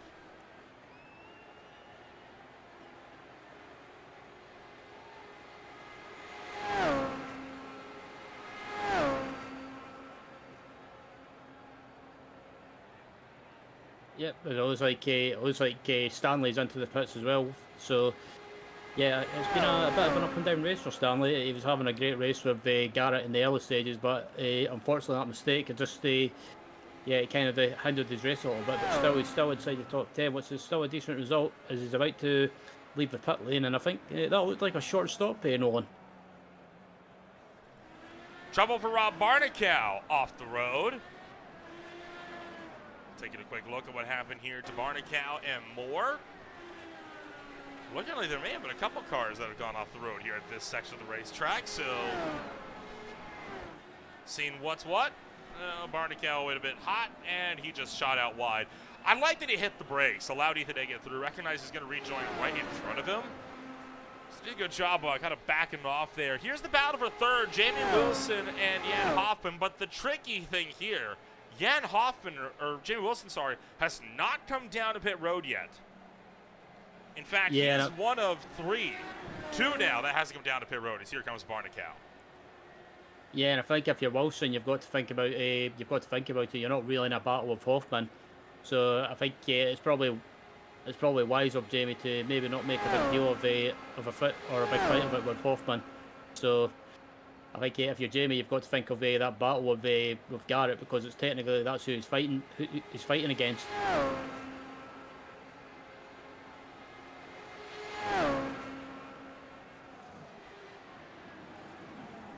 Still watching Jamie Wilson, because remember, he is the car that we are currently watching in that battle between himself and Johnny Garrett, for what will end up being around the 5th place spot when they come out of pit road. Wilson has been losing time, though, back to Johnny Garrett, and I don't see anything that would stop Garrett here from breaking by Wilson pretty easily when he comes out of pit road, especially now that he's in a battle with Lucas Laville. But you can tell he doesn't want to let Laville by either, because he knows he's in that pit battle right now with Garrett. Here he comes into pit road. We'll flash that track map up, and we'll show you the battle between Johnny Garrett and Jamie Wilson. There's Johnny Garrett just approaching Dunlop. Yeah, I think Garrett should be able to jump Wilson, because obviously Garrett's got fresher tyres, which means he can put in some quick laps, and Johnny had some clear air as well, so I think that would definitely help.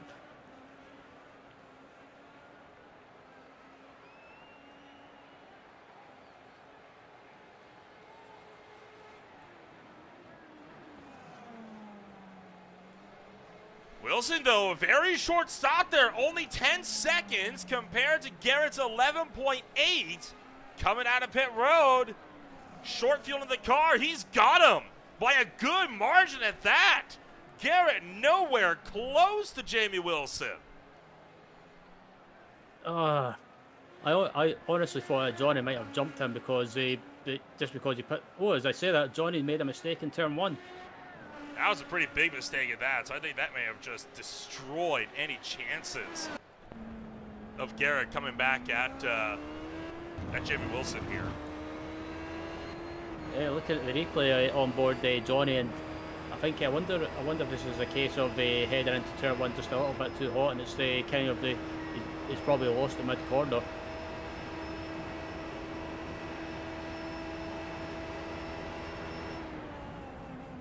As he turns into turn 1, That looked like it looked like the rear end just snapped on him. Probably locked the rears, but you saw how hot he was entering as well. He was not making that corner.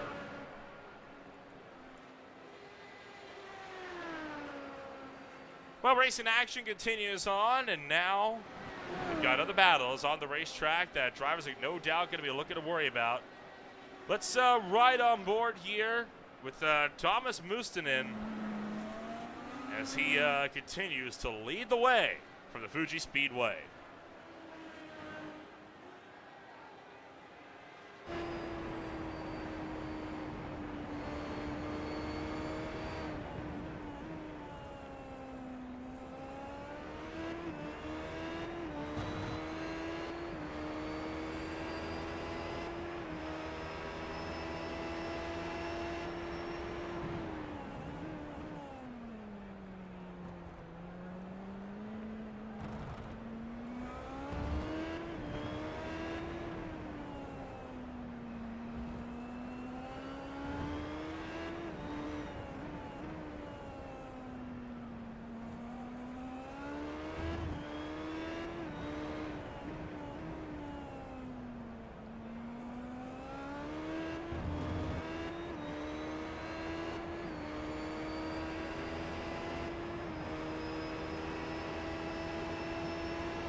Still under green flag conditions from the Fuji Speedway for the PRS Fuji race, round number 12 of the Classic Indycar Series of the 2024 campaign. Cameron Dance looking like he has just had an issue somewhere on the racetrack a couple laps ago.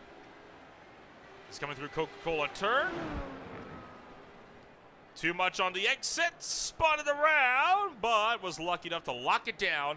Didn't hit anything, lost several seconds, otherwise no harm, no foul for Dance. Mustonen continuing to lead the way. The closest battle pack still remains Hoffman through Egan, about 3 seconds separated a lot of them. You've also got under 3 seconds between Garrett and Wilson. But otherwise, everyone just kind of running themselves all on their own. If you did miss much of this race, don't you worry. ESTV will be rebroadcasting this race next week on all of their distribution platforms. You can find out where those platforms are at estv.co.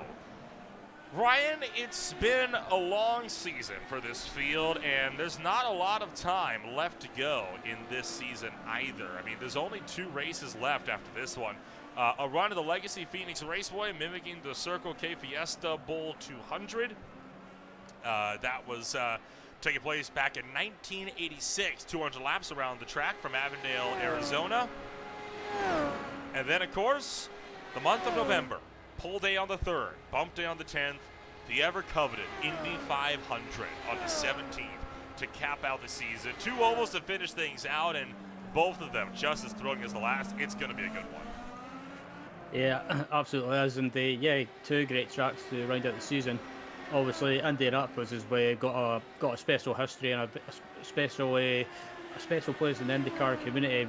Everyone's pretty much knows what the Indy 500 is, and it's one of the, for me anyway, it's one of the best oval tracks on iRacing and on the IndyCar in general. And it's a race I'm looking forward to, and hopefully we get a good spectacle there to round out the season. But 2 oval races as well. It should, I think, the 2 oval races to finish out the season should it'll make the championship battle interesting. But I think if you're Cameron and Dance, you kind of want to try and keep out of trouble at these 2 races and try and get that championship wrapped up and not have any problems.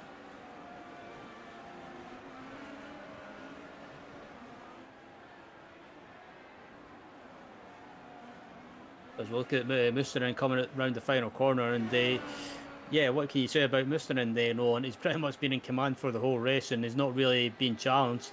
This man was certainly challenged for a bit by Johnny Garrett, who's dropped that slightly, but Jamie Wilson, pretty much been handling that pressure. As you look at a replay of Wilson to see what happened, and it looks like he had a bit of a sideways moment there. As I say that, I was about to praise Jamie, but he ended up slipping up.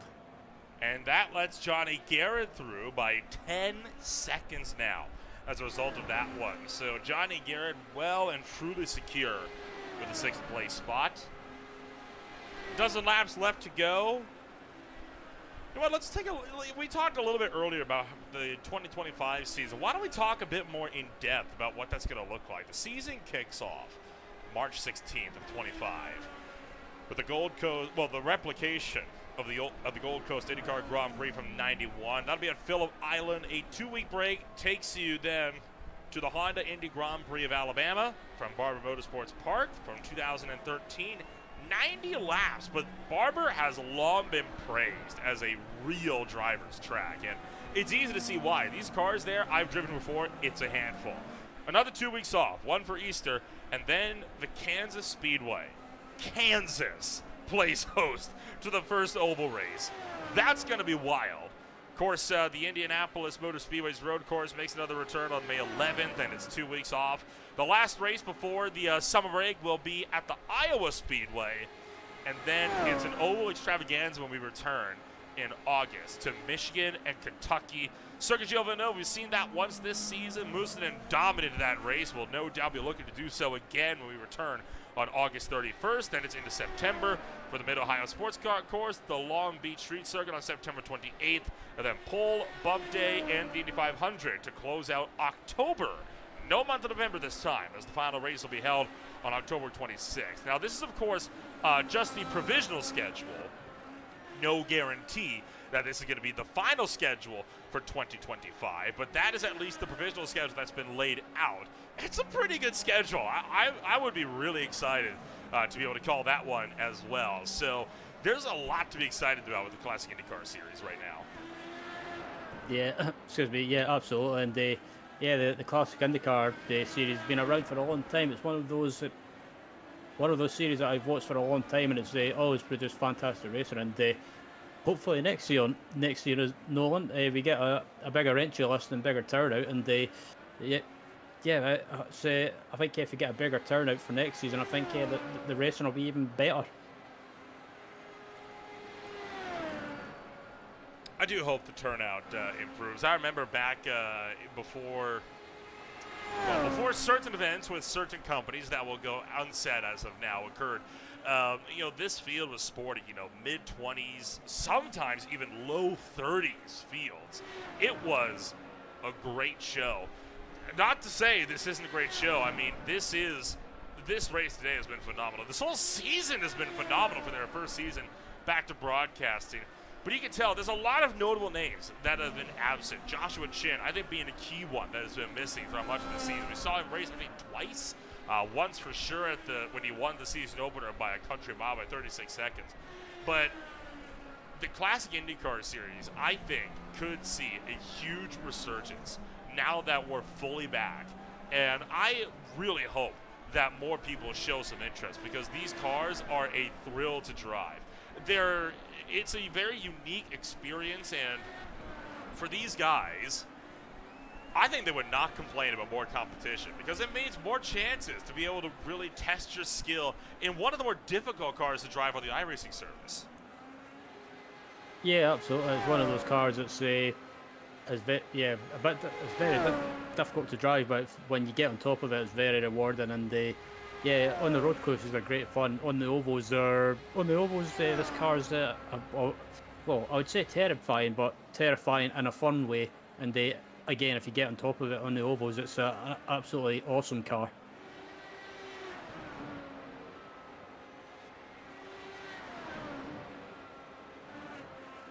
Franz Josef Stum set his personal best lap this last time by a 1:25.04.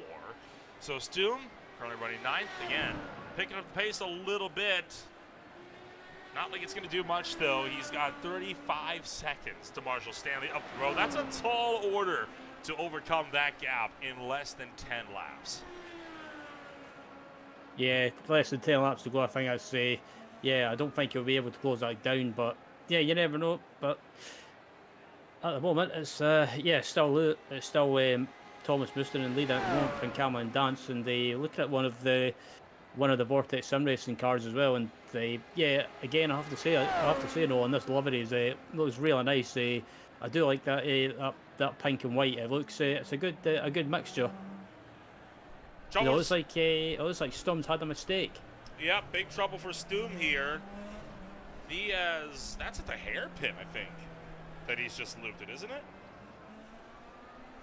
Don't think we'll be able to get a proper angle what happened there. Didn't see it flash above the record long enough for advantage. So, but I'm willing to bet probably lost it on the approach. Yeah, I've tried to find out where that was. I think it was in the final sector by the looks of it. But looking at Laval at the moment, pretty much all by himself now. Not really anyone challenging him from behind. So. Yeah, Laval, I think just trying to just keep on the road and just try and get to the finish. But I think if he makes it to the finish in 4th place, that'll be a good haul of points.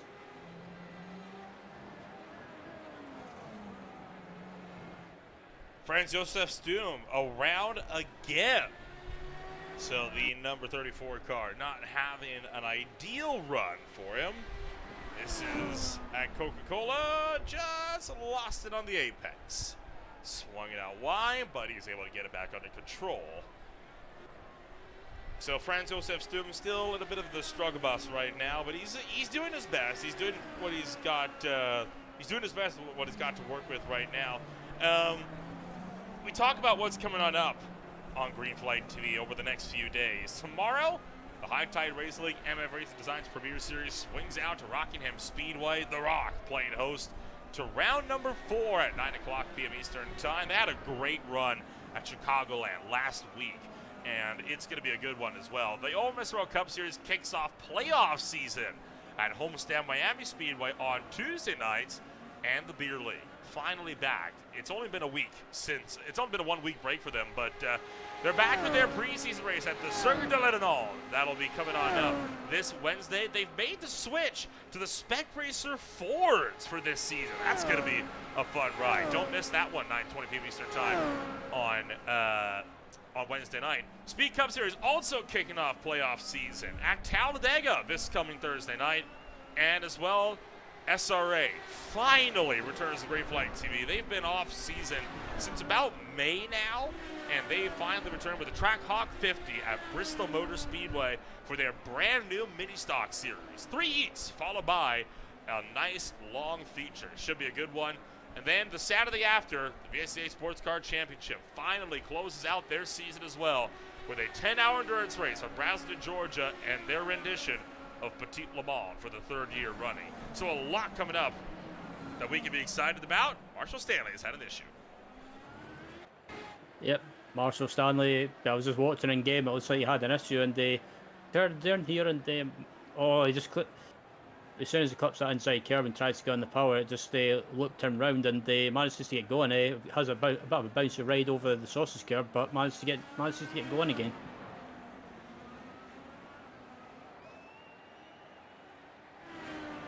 Lucas Laville has been trying to close up to Jan Hoffman for the last little while, so the Frenchman see what he can do to reel this gap in.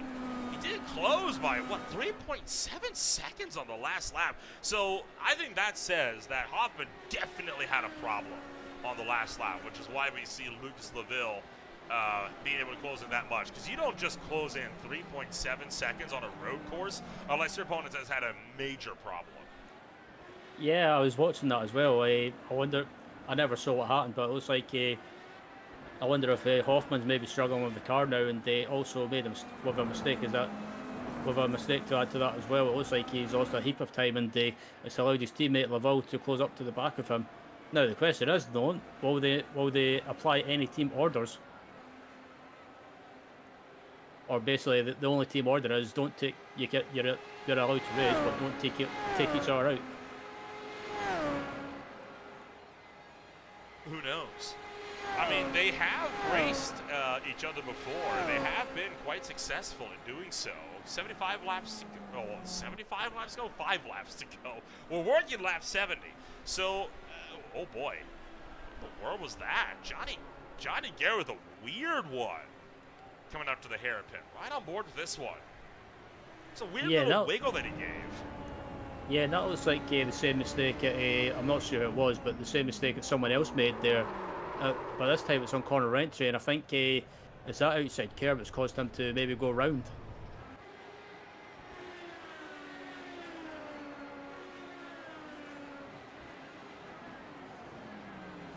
This is a tricky situation for Laville, because I think he's pretty clearly faster than Jan Hoffman. The problem that he's got right now is the fact that Hoffman is in a much better position championship-wise. He's only 46 behind Cameron Danf. There's only 2 races left, but that is still within striking distance. So, how eager are you going to be to fight with your teammate? Lucas Laville is the first driver behind Hoffman in the points, but he's 148 out from the race leader. That's a long way back. And I don't think that's enough to close in. I think Laville's out of the championship. If I'm Laville and I'm thinking team player, I'm thinking about letting Jan Hoffman go to try to reel down the 65-point deficit. Yeah, I was thinking that as well. It's probably that.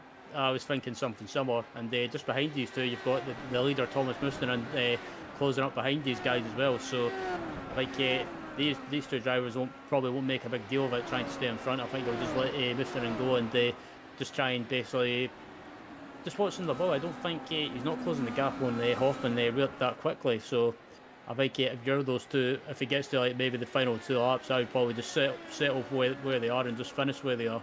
As it looks like Mustonen's coming up behind them, but I think Mustering as well is not really in a hurry to get by, considering he's got a 30-second lead. So doing anything risky at this stage of the race is, yeah, there's no point taking any risks and throwing that win away.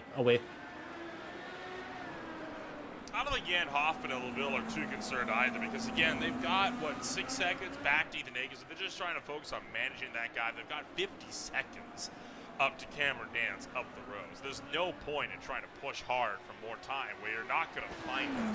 So he is, at this point, just trying to get to the end of this race in one piece. Marshall Stanley coming down the pit road for a 3rd time. That's an unusual one.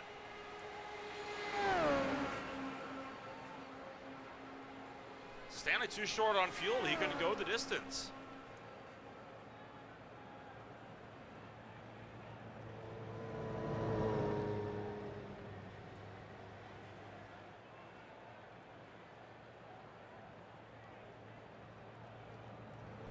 Or it's not. That's a drive-through penalty. Has Stanley just hit the incident limit, perhaps? Yeah, that was what. Excuse me. That's what I was thinking. I wonder if Stanley's reached that incident limit and maybe got some off tracks as well to add to that. And yeah, unfortunately, he's got a drive-through. So yeah, that's a sting in the tail.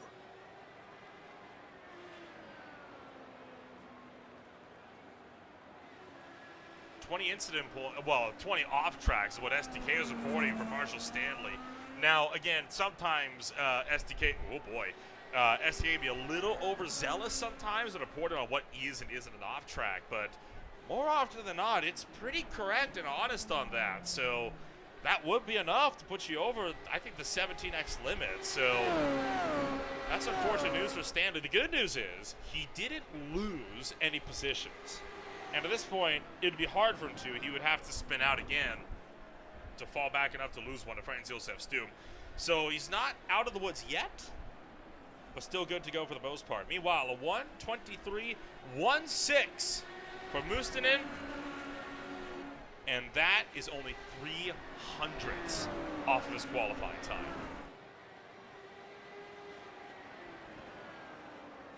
Yeah, that's unbelievable. And yeah, Mustinen's pretty much been on it from the start. He's not let up when it comes to his pace, and yeah, just pushing as much as possible to keep that gap behind him, which is up to 36 seconds now, pretty much. So yeah, Mustinen's pretty much been on it all the time. And if there was a vote for driver of the season, if he done the full season, I think Mustinen would probably be my driver of the season, just because he's been pretty much any time he's raced so far, he's been pretty much on it from the start. Only one lap to go this time around. Mustinen through Panasonic for the second to last time tonight. He has lapped every single driver except Cameron Dance, and he has got nearly half a lap on Dance as well. Just like it was when he came out to Canada, this race has been pure and utter domination from Mustinen.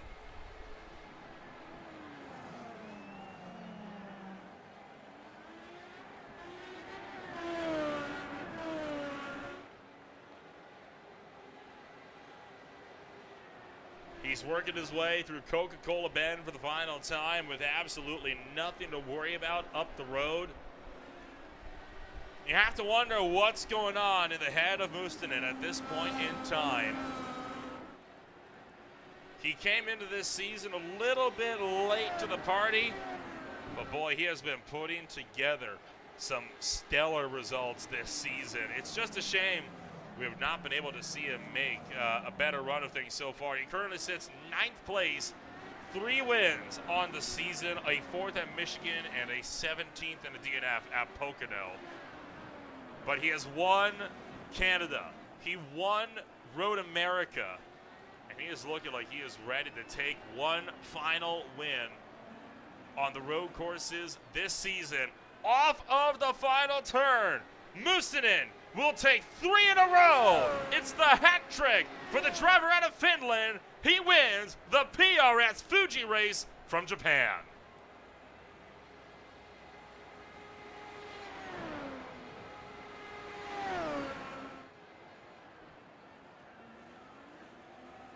Cameron Dance will look to pick up the number 2 spot, 38 seconds down to the field. Ryan, this has been a great one this afternoon. Yeah, it's been a it's been a fantastic race, and yeah, plenty of, the racing might have not been close up at the front, but the battle between Jamie Wilson, Stanley, and Garrett as well at one point was fantastic to watch as Cameron Dance comes across the line to pick up a good haul of points to help in his championship quest. Cameron Dance keeping that consistent streak alive right now. We talked earlier about how many second place finishes he has had so far this season. This is his 8th second place finish that he's had this season in the last 12 races. I mean, that is unbelievable consistency, especially considering the other results consists of 1st, 5th, and 7th. Consistency like no tomorrow. And with that, that will bring us to a close of racing action here this afternoon. So we are going to get the chance now to take a rundown of your official post-race results and show you how everything rounds on out from the next race here at the Fuji Speedway to close out the Road Course Championship. Mustinen takes win number 4 of the season and is 3rd in a row. Cameron Dance will no doubt look to take the Road Course Championship, not confirmed yet, but effectively has that one in the bag. Hoffman finishes 1 lap down. LaVille in 4th, Ethan Hagen in 5th, Johnny Garrett 6th, and Jamie Wilson rounds out the top half of the field here, Ryan. Absolutely, Jamie Wilson finishing in 7th with Marshall Stanley in 8th, and then Franz Josef Stum in 9th, and then 10th place is Randy Schumick with Jack Turner 11th, and then Rob Bernical 12th, and then actually Rob Bernical was the first of retirements, but followed by Louis Zambelli and then Rafael Rodriguez. What a wild ride that these drivers have had this afternoon. We'll get the chance to talk to all of them in just a little while. We'll take a step back. When we return, it's the post-race show from Fuji.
Welcome back to the Fuji Speedway, where we have got ourselves ready for the post-race show after what was a pretty crazy race that we had so far this afternoon, and we'll look to kick things off first and foremost with none other than the driver that finished 3rd place this afternoon, Jan Hoffman. He comes home and takes away a pretty solid podium finish for him here this afternoon. Jan, it was a good drive for you. You're able to stay out in front of your teammate, Luke LaVille, in the closing stages. You're able to battle it out with Hagen and take away that 3rd place spot for the last road course race of the season. And with that, you should lock away 3rd place of the road course championship as well. Talk to us tonight. Yeah, today was good.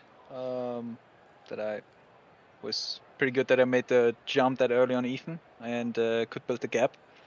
Unfortunately, I spun spun 2 times, which made today a bit more difficult. First Ethan could close the gap to me, and then in the end, Lucas caught me nearly in the end. So, but other than that, yeah, it was like the last few road courses. You were racing the track more than any other car. So it was still, yeah, very, very wrenching. It's been far from the easiest schedule on the road course side of things so far this season, and some pretty unorthodox tracks as well that we've seen. We don't often see Indycars out at Fuji Speedway too much, but you take a look at how things have gone so far throughout the season. It's been a good championship so far overall.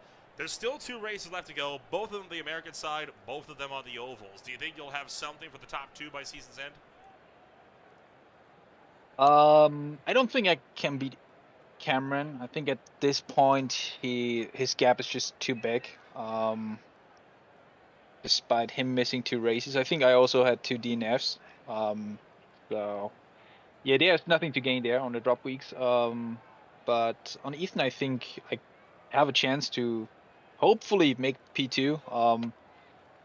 But in the end, there's also the Indy 500. So winning that would also be a good end to the season. So I try to do my best there and don't think about the overall championship as much.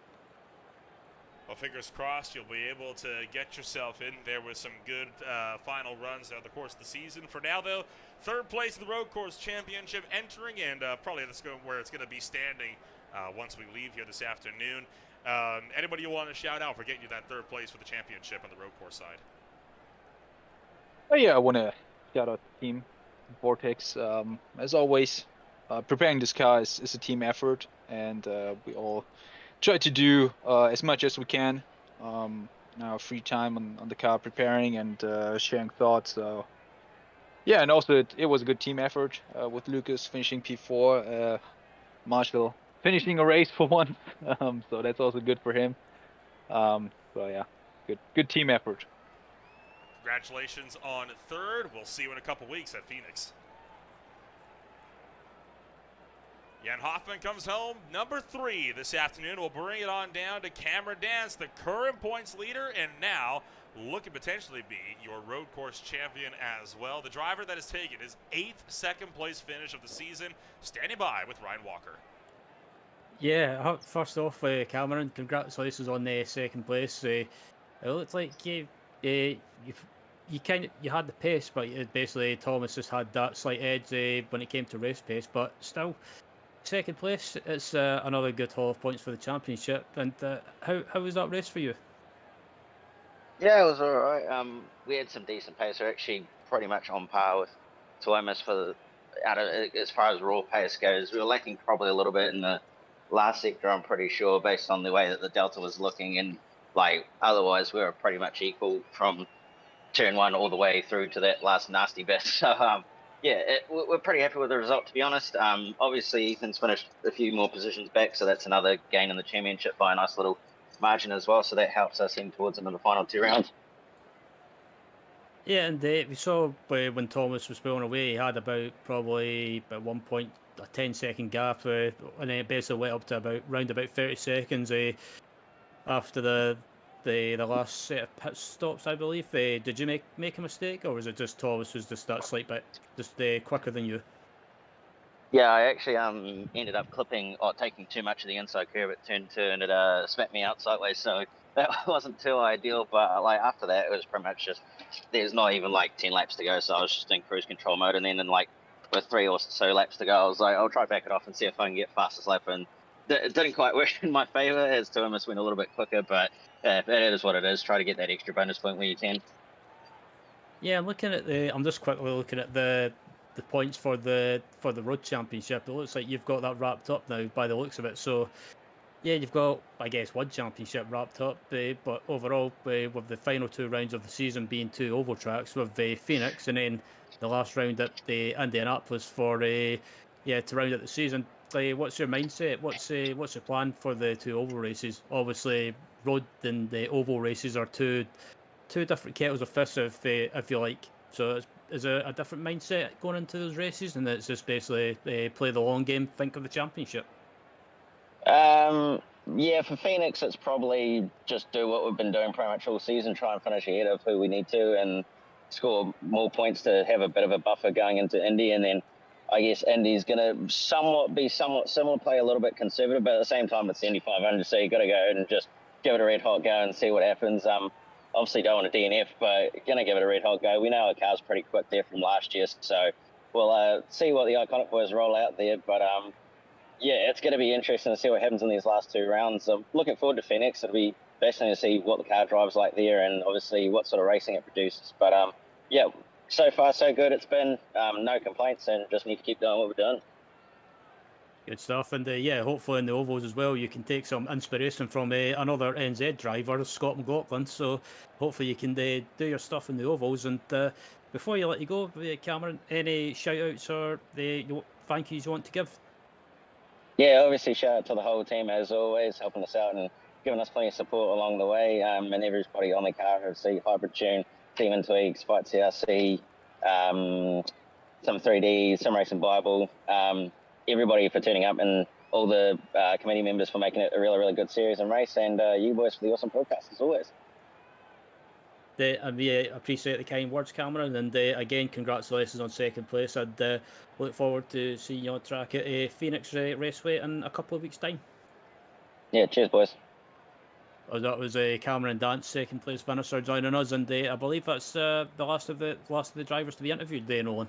Yeah, no sign of your 4-time race winner so far 2024 this time around, but regardless, everything has come down, I think, about predictably for the championship at this point in time for the road course side of things.